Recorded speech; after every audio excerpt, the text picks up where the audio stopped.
दिन रात हो रही बारिश जिससे किसानों की मुसीबतें बढ़ी हैं।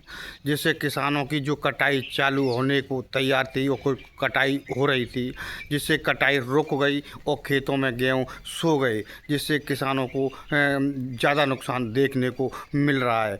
और जिससे बौर जो जो आम है, नींबू है और जो कई फसलें जिसमें बौर आ रहा है, इसमें देखने को भारी नुकसान मिल रहा है, जिस हो रहा है। और कई वैरायटी हैं जिस इसमें जाकर बौर बौर आने की पूरी तैयारी है, जिसमें अधिक नुकसान देखने को मिला है। जिसे फसल पे नुकसान देखने सरसों तो जो कट चुकी हैं और किसानों के घर को पहुंच चुकी है, लेकिन गेहूं में भारी नुकसान देखने को मिल रहा है। उत्तम सिंह सरानी, खेड़ा धौलपुर।